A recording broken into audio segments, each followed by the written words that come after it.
लोकसभा की कार्यवाही इस वक्त शुरू हो चुकी है। सीधा रुख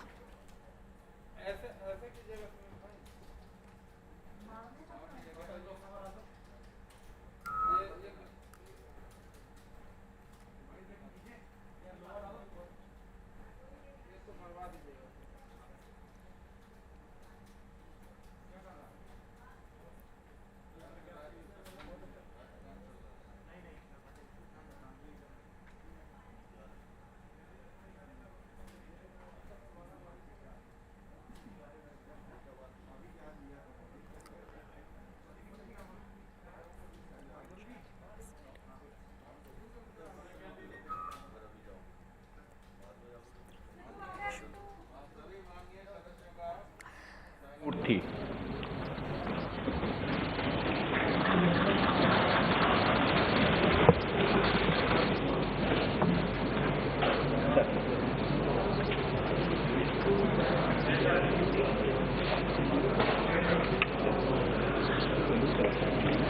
మధ్యల గురుమూర్తి అను నేను లోకసభ సభ్యుడిగా ఎన్నుకోబడినందున చట్టరీత్యా నెలకొల్పబడిన భారత సంవిధానం పట్ల యథార్థమైన భక్తి విశ్వాసములు కలిగిననియు భారతదేశపు సర్వసత్తాక అధికారమును అఖండతను సమర్థించదనియు నేను స్వీకరించబో కర్తవ్యమును శ్రద్ధాశక్తులతో నిర్వహించదనియు దైవ సాక్షిగా ప్రమాణం చేయుచున్నాను.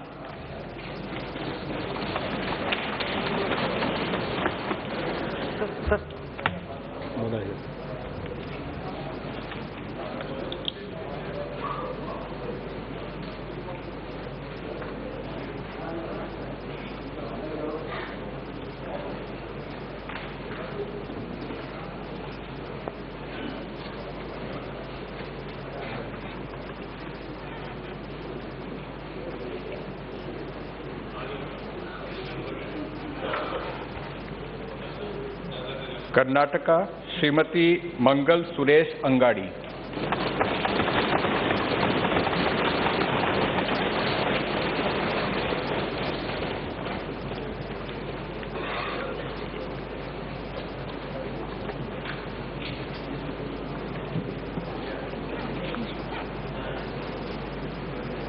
ಮಂಗಲ್ ಸುರೇಶ್ ಅಂಗಡಿ ಎಂಬ ಹೆಸರಿನೊಳಗಾದ ನಾನು ಲೋಕಸಭೆಯ ಸದಸ್ಯಳಾಗಿ ಚುನಾಯಿತಳಾದವಳಾಗಿ ಕಾನೂನು ಮೂಲಕ ಸ್ಥಾಪಿತವಾದ ಭಾರತದ ಸಂವಿಧಾನಕ್ಕೆ ಸತ್ಯ ಶ್ರದ್ಧೆಯನ್ನು ಮತ್ತು ನಿಷ್ಠೆಯನ್ನು ಹೊಂದಿರುತ್ತೇನೆಂದು ಭಾರತ ಸಾರ್ವಭೌಮತ್ವವನ್ನು ಮತ್ತು ಅಖಂಡತೆಯನ್ನು ಎತ್ತಿ ಹಿಡಿಯುತ್ತೇನೆಂದು ಮತ್ತು ನಾನು ಈಗ ಕೈಗೊಳ್ಳಲಿರುವ ಕರ್ತವ್ಯವನ್ನು ಶ್ರದ್ಧಾಪೂರ್ವಕವಾಗಿ ನಿರ್ವಹಿಸುತ್ತೇನೆಂದು ಬಸವಣ್ಣನ ಹೆಸರಿನಲ್ಲಿ ಪ್ರಮಾಣ ವಚನ ಮಾಡುತ್ತೇನೆ.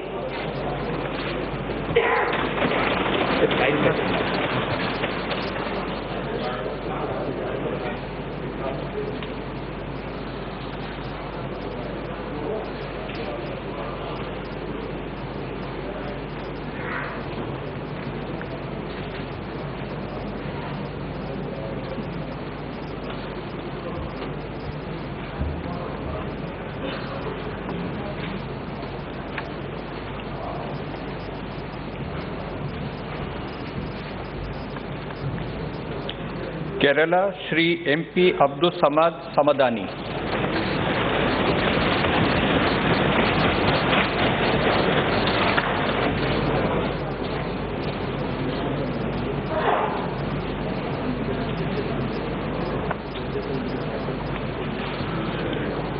I, MP Abdul Samad Samadani, having been elected a member of the House of the People, do swear in the name of God that I will bear true faith and allegiance to the Constitution of India as by law established, that I will uphold the sovereignty and integrity of India, and that I will faithfully discharge the duty upon which I am about to enter.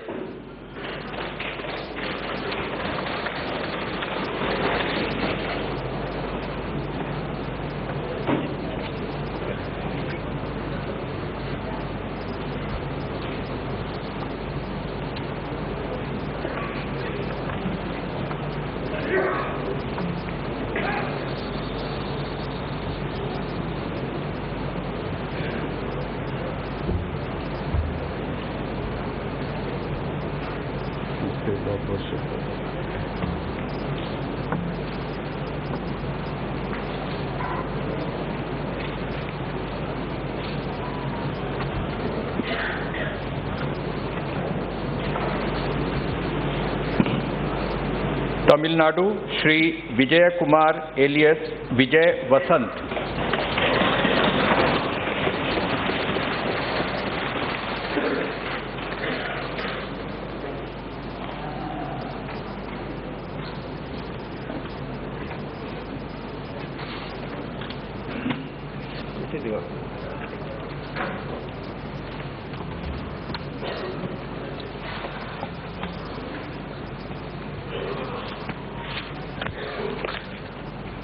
Kanyakumari தொகுதி மக்கள் சபையின் உறுப்பினராக தேர்ந்தெடுக்கப்பட்ட ஹரிகிருஷ்ண பெருமாள் நாடார் வசந்தகுமாரின் மகனாகிய விஜயகுமார் என்கின்ற விஜயவசந்த் என்னும் நான் சட்டப்பூர்வமாக நிறுவப்பட்டுள்ள இந்திய அரசமைப்பில் உண்மையான நம்பிக்கையும் பற்றுதலும் கொண்டிருப்பேன் என்றும் இந்திய நாட்டின் இறையாண்மையும் ஒருமைப்பாட்டையும் நிலைநிறுத்துவேன் என்றும் நான் மேற்கொள்ள இருக்கும் கடமையை நேர்மையுடன் நிறைவேற்றுவேன் என்றும் கடவுளறிய உறுதி கூறுகிறேன்.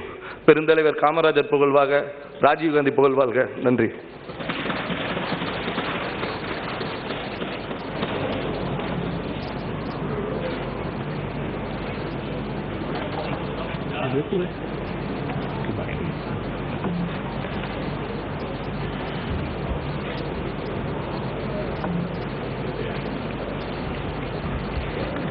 माननीय प्रधानमंत्री जी,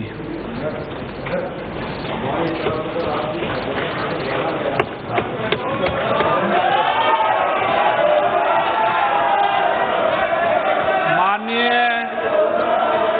आप वरिष्ठ नेता हैं, सदन की गरिमा और परंपराएं बनाए रखें। माननीय सदस्यगण, इस सदन की परंपराएं उच्च रही है। मेरा आप सबसे आग्रह है कि इस परंपराओं को न तोड़े तो उचित रहेगा। आप काफी लंबे समय शासन में रहे, इन परंपराओं को तोड़कर सदन की गरिमा को कम मत कीजिए। माननीय प्रधानमंत्री सर, मैं इतना ही अपील करता हूं sir, it is a customary and tradition. Honourable prime minister would like to introduce the new council of ministers. After that, they have got all right to raise the issue.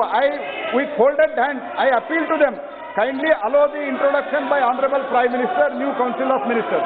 इस सदन की गरिमा को बनाए रखे मैं पुनः आग्रह कर रहा हूं। माननीय प्रधानमंत्री जी सदन के नेता हैं, नए फेरबदल मंत्री परिषद का परिचय कराना चाहते हैं। आपकी सदन की परंपरा और गरिमा को मत तोड़ें। माननीय प्रधानमंत्री जी,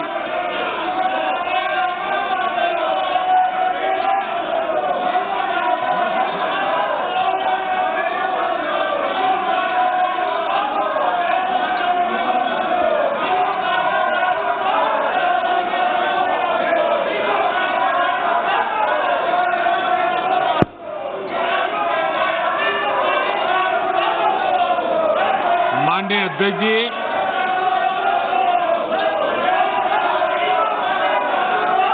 मैं सोच रहा था कि आज सदन में एक उत्साह का वातावरण होगा, क्योंकि बहुत बड़ी मात्रा में हमारी महिला सांसद मंत्री बनी है। आज मुझे खुशी होती कि बहुत बड़ी मात्रा में हमारे दलित भाई मंत्री बने हैं। खुशी होती आज हमारे आदिवासी शेड्यूल्ड ट्राइब के सारे साथी बहुत बड़ी मात्रा में मंत्री बने हैं, सबको खुशी होती। माननीय अध्यक्ष जी, इस बार सदन में हमारे साथी सांसद जो किसान परिवार से हैं, ग्रामीण परिवेश के हैं, सामाजिक आर्थिक रूप से पिछड़े वर्ग से हैं, ओबीसी समाज से हैं, बहुत बड़ी मात्रा में उनको मंत्री परिषद में मौका मिला। उनका परिचय करने का आनंद होता। हर बेंच पर से बेंच को थपथपा करके उनका गौरव किया गया होता, लेकिन शायद देश के दलित मंत्री बने, देश की महिला मंत्री बने, देश के ओबीसी मंत्री बने, देश के किसानों के बेटे मंत्री बने, ये बात कुछ लोगों को राज नहीं आती है और इसलिए उनका परिचय तक नहीं होने देते हैं।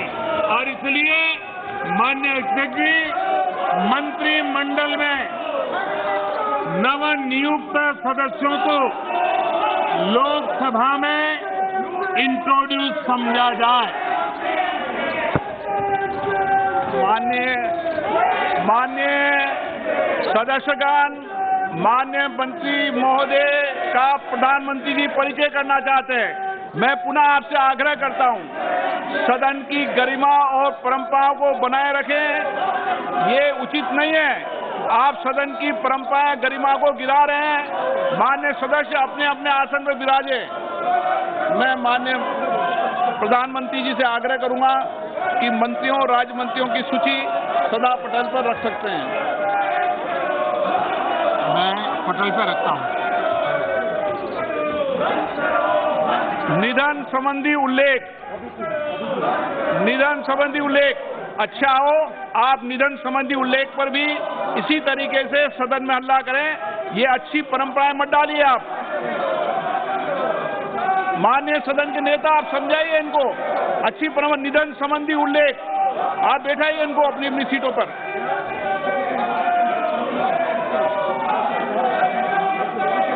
वो भी चलिए बिठाइए ना आप। माननीय सदस्य, आप सदन की गरिमा को गिरा रहे हैं, अच्छी परंपराओं को तोड़ रहे हैं। ये देश देख रहा है, विश्व के अंदर सबसे बड़ा लोकतंत्र भारत है, लेकिन आपकी इस तरीके की कार्रवाई कतई उचित नहीं है और न्यायपूर्ण नहीं है, देश के लोकतंत्र के लिए उचित नहीं है। माननीय सदस्यगण, निधन संबंधी उल्लेख, निधन संबंधी उल्लेख। माननीय सदस्यगण, मुझे अत्यंत दुख के साथ हमारे 40 पूर्व साथियों के निधन के संबंध में सभा को सूचित करना है। श्री स्कारिया थॉमस 6वीं और 7वीं लोकसभा के सदस्य थे, जिन्होंने केरल के कोट्टायम संसदीय निर्वाचन क्षेत्र का प्रतिनिधित्व किया। श्री थॉमस का निधन 74 वर्ष की आयु में 18 मार्च 2021 को कोची में हुआ।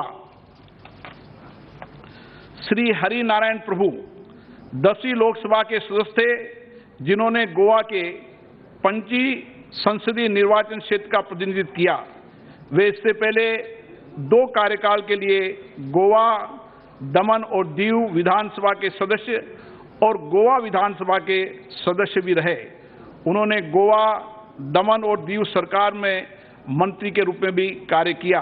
श्री हरीश नारायण प्रभु का निधन 85 वर्ष की आयु में 20 मार्च 2021 को पणजी में हुआ।